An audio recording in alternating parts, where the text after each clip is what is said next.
Dans cette formation, nous allons aborder les fondamentaux du matte painting à travers 3 exercices.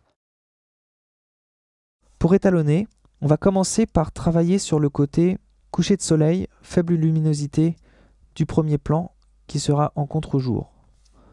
On va donc appliquer à notre image un niveau qui va venir assombrir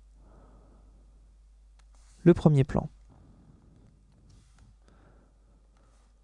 Pour modifier les couleurs, on peut éventuellement travailler sur le niveau en allant dans les couches, pour par exemple baisser les niveaux de bleu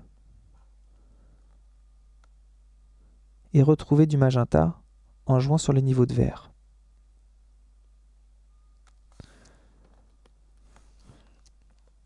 Au début, quand on fait ce genre de travail, on y va un petit peu en tâtonnant. On ne sait pas exactement comment notre image va réagir en fonction de l'étalonnage qu'on va lui appliquer.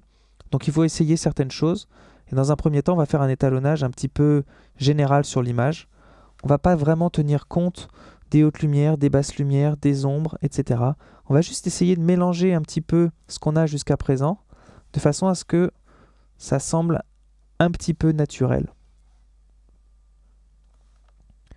On va essayer de jouer un petit peu sur les rouges, notamment dans les hautes lumières.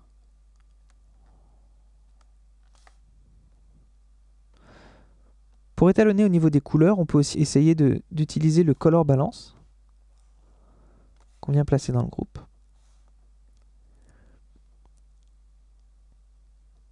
Voilà, qui est un outil qui va nous permettre de travailler sur les mid-tones, highlights et les shadows.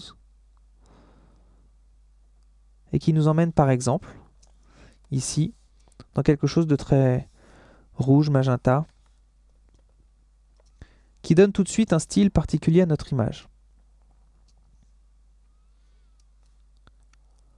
Il faut toujours prendre un petit peu de recul quand on fait ce genre de choses pour garder une vision d'ensemble de ce genre de travail qui va être assez pointilleux pour rester quand même dans le domaine du réaliste. On va continuer à étalonner un petit peu de façon globale en rajoutant un petit peu de rouge dans les hautes lumières. Voilà.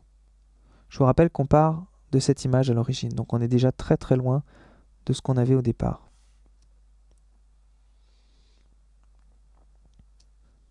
Voilà, déjà, en quelques calques d'étalonnage et avec un nouveau ciel, notre image dans sa globalité nous propose un univers totalement différent à l'univers qui était présent lors de la prise de vue.